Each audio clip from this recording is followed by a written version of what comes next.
Good morning. David Moore, Dallas Morning News. How do you balance when you lose your quarterback for an extended period? How do you balance telling the team and giving the message that we need some people to step up, but don't do too much? I mean, how does that message get across? I mean, it really flows into your game planning because at the end of the day, you know, when we conclude the evaluation process on Mondays, we dive right into the next opponent immediately, and you know, and it's like what do we need to do to win, and regardless of who's playing quarterback. So we all understand, that's our responsibility. We all understand the strengths and weaknesses, and really the direction we want to go, offense, defense, and special teams. So to me, it's really part of the game plan process. So that's why we sit in there on Monday nights and Tuesdays and make sure it's clean. And so as far as Cooper Rush, we don't feel like there's really any limitations on what we want to do. I mean, he's as rehearsed in this offense as anybody. Him and Kellen, they go back to prior to when I got here. So. And that's really the way we go about it. And it's no different with the left guard, the left tackle. That's all part of the game plan process. So it's really more structure. Just you're the ones that give them the structure and just say, just do your jobs more than anyone needs to. Definitely, we all have a job to do. I mean, that's really what you talk about. Coming off the 90 down to the 53, and the opportunity to keep the practice squad. I love this. I love the roster structure now. So. To keep all your guys, all that plays into it, and that's a big part of, it's really my job description, job responsibility for everybody, for the coordinators, for the coaches, for the players, how it fits together. And ultimately on Sunday, and that's something we talk about all the time, is support the 48, because at the end of the day, we got 48 of our Warriors that get to dress, but everybody else has a role. We don't need any cheerleaders. We don't, not as a negative. I mean, just in the term, we don't. Everybody has a role of support for those 48 players. So that's what we work towards, Monday through Saturday. John. John Michaud, The Athletic. We never really got into why Jalen Tolbert wasn't active. What does he have to do to be active on Sunday? I mean, he's a young player that, frankly, a lot has been asked of him. So, and that's, we were all so impressed, when he arrived, and so, in the hamstring injury really played a factor in this because, having him play all the positions, treating him, frankly, how we treated CD when CD arrived. And not really having the opportunities early on special teams, he's a step behind the other guys, and that's really all it is. And you need to get that, Clarence. I mean, we could stop the press conference. I mean, it's not that important. I don't have anything to do next. So, but no, I just think it's it's just kind of where Jalen is, and I think you have to recognize Dennis and Simi for what they've done. So, but yeah, He's full go. Just really the last 2 weeks, he's been crushing it in practice, and so I look for him to push for future opportunities. Clarence Hill for Chicago. What's been the mood of the team this week? Have you seen it upbeat? It grows. Obviously there should be a downer after the game, after that loss, but have you seen it? Yeah, I'll say this. The practice, and you got to watch this stuff too. I mean, because we're all products of potentially overreacting, and because when I can't tell you how many times you walk off the practice field and you're like, whoa, that energy may not have been the best, or boy, that was a very energetic practice.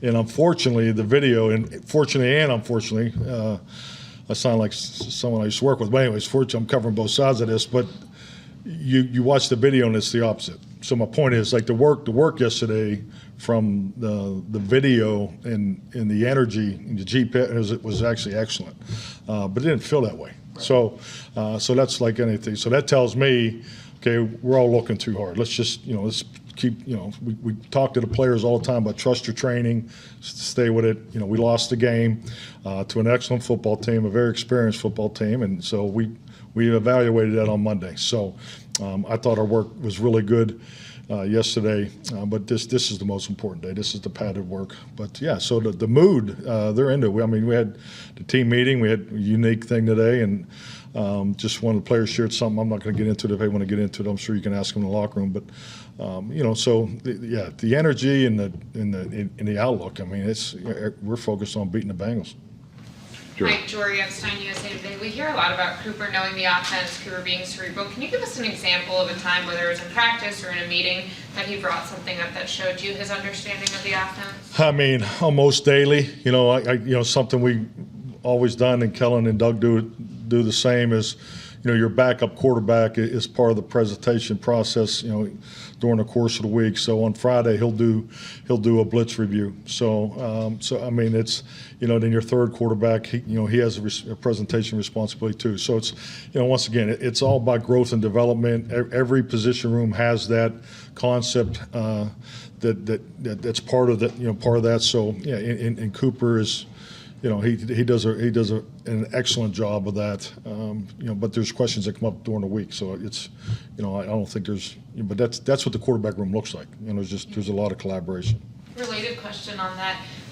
Dalton Schultz mentioned he's been in the quarterback meetings now more, that he's not working on special teams. How many non-quarterbacks are in that meeting?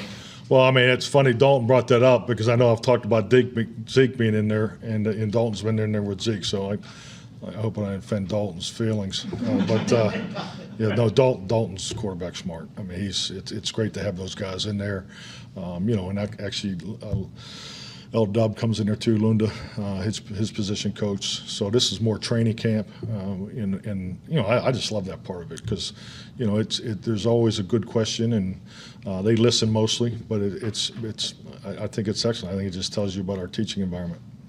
Got it. Skyler Dixon with DAP. A little bit related to David's question. He's come across to us as kind of a quiet guy. Some of his teammates say the same thing.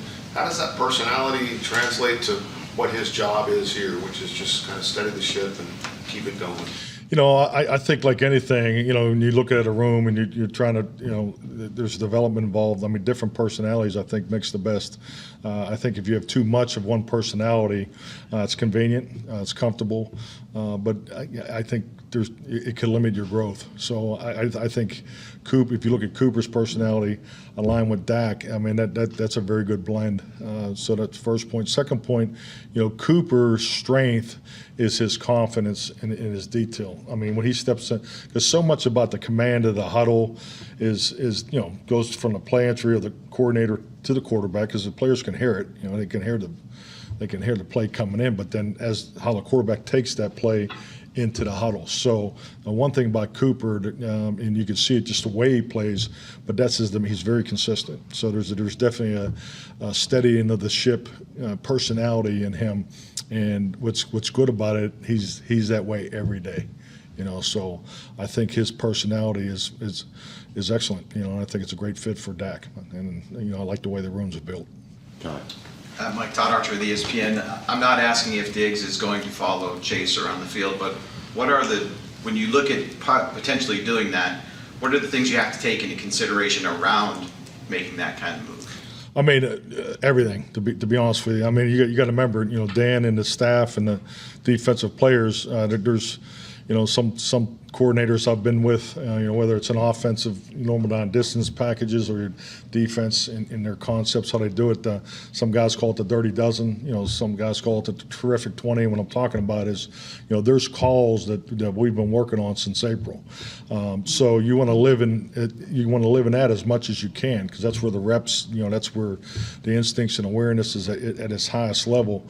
So that's usually your starting point. And then you get into the specialization of how you want to attack the opponent. What are their strengths? Where do you think the stress points are as far as perimeter matchups, protection matchups? So that all plays in it too. So it's great conversation, and I think the media and the public have done a tremendous job in the last 10, 15 years of really recognizing the matchups and fantasy football and all those things play into it. But that's really not how it works. When you get into game plan development and in the construction of a game plan, because there's definitely matchups that you're always conscious of, but which situation can you really lock into it? Are they moving the matchup? Stress point around, all those things play into it. But at the end of the day, if you can line up and run the concepts you have so much invested in and are rehearsed in, I think it's common sense. You'd like to stay in that. So there's always a balancing act in that. It's just not like, hey, why doesn't he, follow, a player follow B player all over the field, regardless of where. That's a fair question, but it's a little harder to pull off, and and you can't rep that all spring and can't rep that all summer. Those types of things. You can rep the concepts, and if you want to double team a guy or things like that. So it's a little bit of a balancing act. Cal. Calvin Watkins, Dallas Morning News. Yesterday we talked about CDs. It's going to get a lot of attention. And as play callers, how do you have to manage? We got to take care of our guy, but also we got some other people too.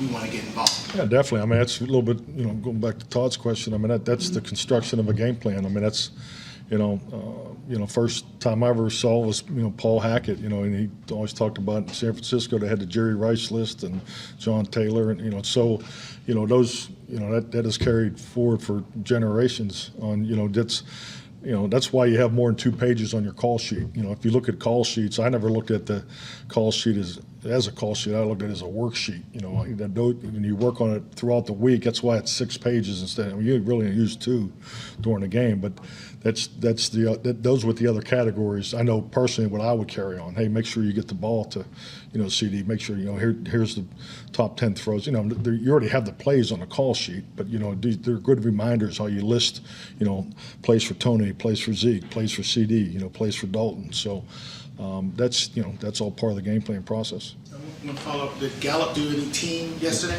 Yeah, Michael did team. He actually did 7-on-7. So we're gonna. Really, this will be his first day in pads, so we're going to try to give him a little more today. Did a nice job. Looked good. Ed. Yeah, Mike Edwarder, ESPN. What's your evaluation at this point of Jason Peters' readiness, and do you envision him initially being a left tackle, a right tackle, a starter, a backup? Well, he's definitely stepped it up from last week. He's right on schedule based on the plan. It's I compare it to ramp up because that's really the conversation that Jason and I had from day one. So, he did more yesterday than he did Wednesday and Thursday last week. We look to increase that today. As far as the lineup, we'll that's to be determined. But we're talking about the same options that you've mentioned. Brad Sham, Cowboys Radio. What are Mukuamu's strengths right now, and physically, how does he compare to Pierce? Well, I mean, J.K.'s a lot more experience, but Israel has made a huge jump from last year. I mean, and the biggest thing is his strength and confidence. And I think his path has been impressive. I mean, he's clearly, probably one of the guys at the front of the line for making a jump from year 1 to 2. So I'm just really happy and proud he is. I mean, we all are. I mean, he's put so much extra time in. I mean, he was, during the off-season program, he'd come in the morning for the workouts, and he'd come back in the afternoon. And I'm talking 4 days a week. So he'd come back in the afternoon for a second session. So it's nice. I just want to make sure, because I am very proud of him. But, he has a lot of the same characteristics as J.K. with the length, the ability for matchup. Obviously played corner in college. He gives you some matchup capability, at the safety position. Christy Scales, Cowboys Radio. Looking at the Bengals defense, specifically the pass rush, and Hendrickson had such a breakout year last year, they able to generate a lot just with their front four? Does it loosen a lot of extra? Yeah, definitely. And I'm very disciplined. I mean, you can see they all play to the similar technique. They do, really good job of collapsing the shoulder on the rush with their helmet placement. I'm just going through some of the things. There's a lot of, to me, that's coaching, it's experience, and really the thing that I've been most impressed with their front is their second and third reaction, and that's something we got to do a really good job of. So they do a good job of block destruction and getting off blocks, in second, third effort. In the pass rush. So, we always talk about winning above the 2.3. This will be a huge emphasis, and because they're pretty darn good at it. Mike, on the Dak front, how much as he's going through this is protecting him from himself? Because you told us yesterday, these guys want to play, they want to get out there. Yeah, definitely. I mean, talking again with Dak last night, and it really. What I advised them to do was, self-care. Make sure something as simple as get your rest. I mean, I'm sure all of us have had an operation along the way, and it takes a couple of days. So, And that's really what he's been focused on. He didn't get a lot of sleep the first night, so he's in a healing phase, just like we talked about yesterday. So I mean, he's going to take at least 7 to 10 days before he can do anything. I mean, that's talking to the medical staff. So he just needs to heal right now. Clarence. Any lessons, as we talk about Gallup and you ramping him back up, is there any lessons from what Tampa and Godwin went through Sunday night? I mean, he comes back in ACL and he looks good early, and then he suffers a hamstring injury. Yeah, definitely. I mean, but it's that whole thing about, trying to get that padded practice work, because that's the closest you can get to a game. So, and I have no idea what their process is, and I think you see the path that we have Michael on, this will be his first padded practice since last year. So, that's the way we're looking at it, and if he crosses that hurdle today, and then hopefully we'll do more next week. Michael Gelkin, Dallas Morning News. How many reps and time on task goes into an option route between quarterback and receiver? And when you're making that change at quarterback, even if you're running your offense, how cognizant do you have to be of just that time on task that some of these guys don't have with Cooper? A lot of great questions today, but this is my favorite because we get to talk a little ball here. But no, I've never been a big option route thrower or concept in the past.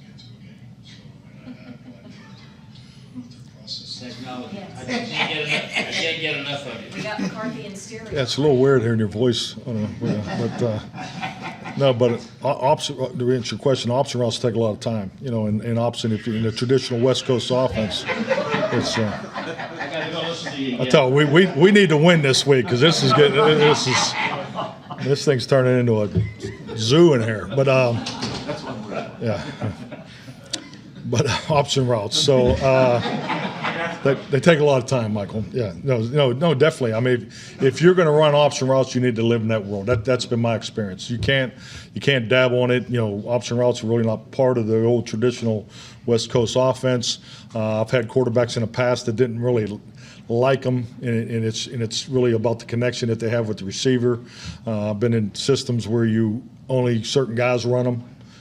This is the most aggressive system that I've been in as far as many people that do run the option routes, and so I think you see our commitment to practice. We practice it a lot, and you have to, because there's intricacies in there, and because if you're clearly going to be about making it quarterback friendly, which our system is, and everything fits his footwork and time clock, option routes, you're putting the decision making into the receiver's hands. It's not into the court. Quarterback obviously has ultimate decision where to throw the ball, but there's decision making in a route as opposed to, maybe just one route adjustment. So it takes a lot of extra time. And a quick follow up to that, Dak might know, all right, Noah in this situation is going to make this decision based on the coverage, or CD is going to make this decision.